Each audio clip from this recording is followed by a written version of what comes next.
Welcome to Polk Today. I'm your host, Brian Lacey, and today is Friday, October 31st, 2014. It's Halloween, and we start off today's show with a look at the Polk County History Center. It's home to the Historical Museum and Genealogical Library. The Polk County Historical Museum opened its doors in 1998 in the old Polk County Courthouse in downtown Bartow. The museum's exhibits and programs continue to change and grow as new information and artifacts become available. The Heritage Trail travels a path of the history of Polk County, and Murtis Young continues our tour. Hello and welcome to Polk County, the heart of Central Florida. I'm Murtis Young, Historic Preservation Manager. Join me as we travel on the Heritage Trail to discover Polk County's rich and diverse historic sites. The diverse history of the area is evident across Polk County, from city centers and urban neighborhoods to rural farms and cultural landscapes along our roads, railways, and rivers. History allows us to explore sense of place, the unique character of the county, and learn about the numerous people and events that shape the region. In celebration of this rich cultural heritage, the Polk County Heritage Trail was developed to highlight more than 150 years of county history. From historic homes and museums to Civil War sites, the trail provides an opportunity for communities to share their local history in the authentic locations where it happened. Join us in exploring the Polk County Heritage Trail. This stop on the Heritage Trail brings us to Homeland Heritage Park, located between Bartow and Fort Meade in the Homeland community. This beautiful park complex contains historic buildings from the Homeland area and from around Polk County, and today serves as a community gathering place. Following the establishment of Fort Meade in 1849, hardy pioneers ventured into the area in the 1850s in search of prime agricultural and cattle grazing lands.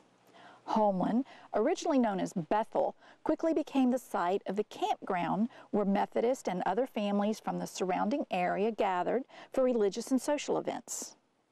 By the 1880s, Homeland contained a school, a church, and was home to prosperous farmers, both white and African American, who were successful in the cattle and citrus industries.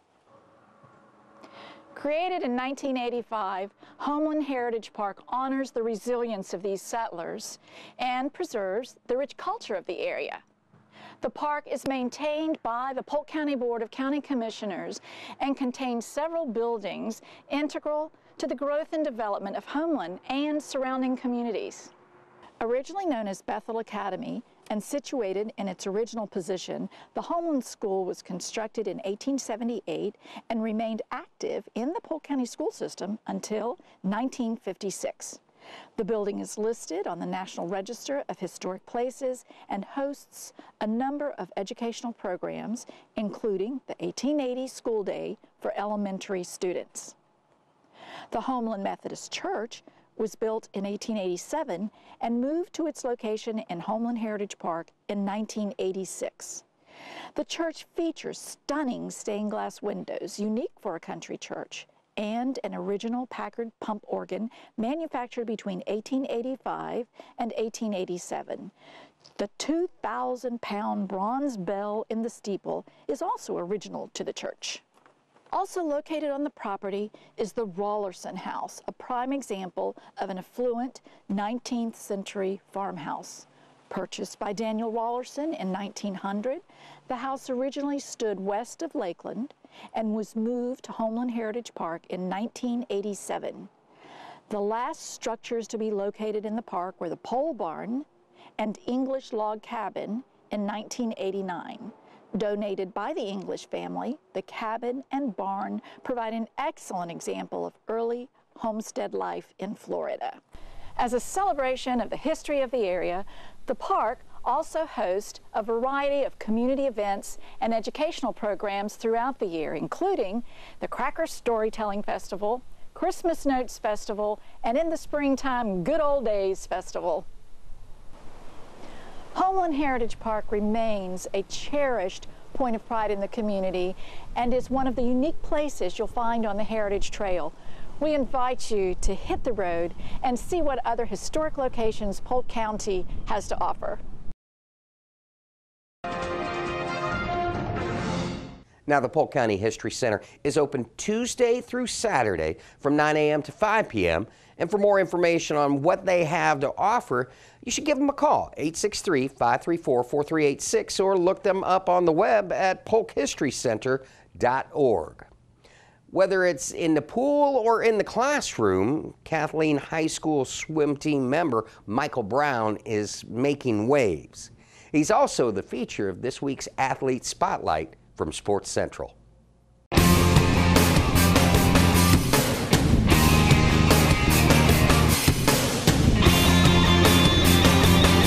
Okay, anytime you do a 25, it's on 40. Anytime you do a 50, it's on a minute. Anytime you do a 100, it's on 145. Everybody get it? Got it. All right, go ahead and get behind your lanes and let's get started.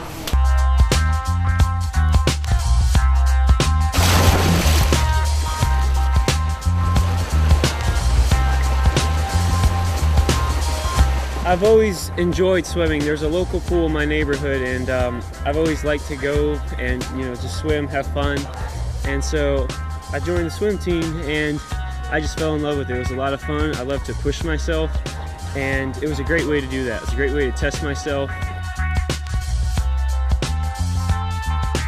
I swim the 200 medley relay, the 100 butterfly, the 50 freestyle, and the 200 free relay.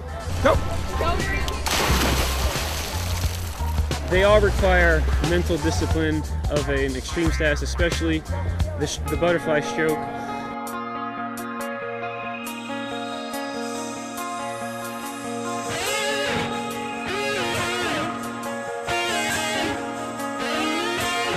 Despite how challenging it is, how difficult it is, there's something that feels very natural about it. It's one of the most physically demanding activities I think there is out of all humankind, anybody's ever done. But there's a certain natural feel to it, and there's a certain pride you have being part of the few swimmers who actually can compete in the butterfly.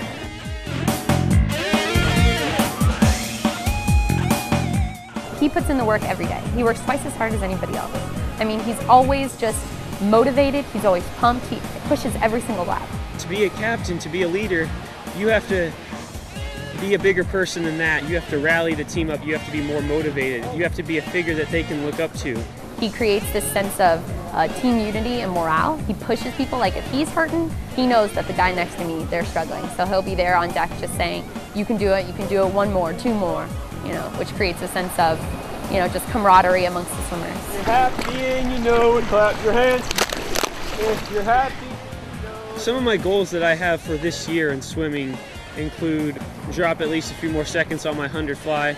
It's pretty challenging, but I feel that I can do it, and I feel that if I do accomplish these goals, I'll be very proud of myself in the future years as I look back on my high school career. Much better, much better. I am a private pilot. I got my license on May 26, 2014. It took a lot of work. But flying is something I love doing. Outside of swimming, flying is one of the most fun things I can ever do. I've got a great coach, I've got a great team. I'm very proud of what I've been able to do, what I've been able to accomplish. I'm Michael Brown, captain of the Kathleen swim team.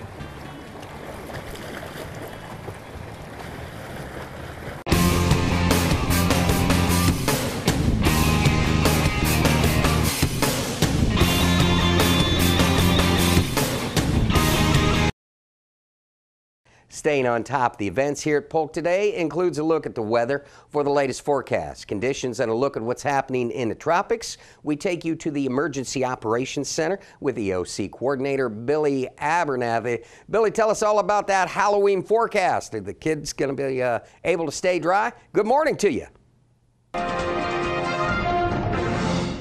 Thanks, Brian. Welcome back, everyone. I'm Bill Abernathy, Polk County Emergency Management from the Emergency Operations Center. This is your weather brief for Friday, October 31st, 2014. For today, we can expect mostly sunny skies, high of 79. Low of 56 with a humidity of 95%. UV index today is a 5 out of a 10, so you still need to apply that sunscreen SPF 30 or higher every couple of hours, and do wear some protective clothing. Keep in mind, trick-or-treaters are going to be out tonight. Sunset is at 6:45 tonight. No rain's in the forecast for at least the middle of next week, so we should have a really good weekend if you need to get out and do some stuff, except for boating. Today, for Saturday, we can expect a high of 66, low of 44 with sunny skies. Winds will be from the northwest at 11 to 18 miles per hour with gusts up to 25 miles per hour. So I would encourage people not to get on the water tomorrow. And for Sunday, we can expect a high of 69, low of 50, sunny skies. Winds will be from the north-northeast at 8 to 10 miles per hour. Please keep in mind that time changes Saturday night. You're going to set your clocks back. We encourage you to change your batteries in your smoke detectors and your CO2 detectors. And now to the allergy report. Today's predominant pollens are at a medium for ragweed, grasses, and elms. For Saturday, the pollen levels will remain stable. And for Sunday, the pollen levels will lower themselves a little bit due to the lower temperature. And now to the tropics. The first area identified with the yellow circle is a low pressure system. This is Invest 95. This system is getting really tore apart, as evident by the northeast side of it, where the shear is just tearing it up, and on the western side it has dry air to the side. This system is currently moving to the northwest and getting ready to go out into the open Atlantic. It's going to get picked up by this frontal boundary coming through, so it poses no threat to the continental United States. The second area is a trough. This trough is showing strong to moderate convection.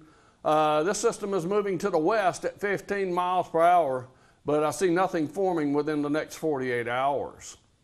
Remember, change your batteries in your smoke detectors and your CO2 detectors this weekend and set your clocks back. Y'all have a great weekend. I'll see you back here Monday on PGTV. Back to you, Brian. Hey, we want you to keep in mind that daylight savings time ends and the clocks are set back 1 hour this Sunday morning from 2 to 1 a.m. Now the change means that sunrise and sunset will be 1 hour earlier. Polk County Fire Rescue wants you to keep in mind when changing your clocks, it's always good to change your batteries in your home smoke alarms. The latest report from the nonprofit National Fire Protection Association reported that 71% of smoke alarms that failed to operate had missing, disconnected, or dead batteries, resulting in half of all home fire deaths. It's important to take this time each year to check your smoke and carbon monoxide detectors. Your life or your loved ones' lives could depend on it. That's going to do it for today's show. As a reminder to keep current with programs of progress in the county, visit us online at that brand new county website. It's polk-county.net, or follow us on Facebook and Twitter, or even check out the Polk County YouTube channel. I invite you to join us Monday for a Clerk of the Courts update. We'll get voting tips from the Polk County Supervisor of Elections and feature animals for adoption from SPCA Florida. Until Monday, you enjoy your weekend and don't eat too much of the kids' candy. We'll see you back here on Monday.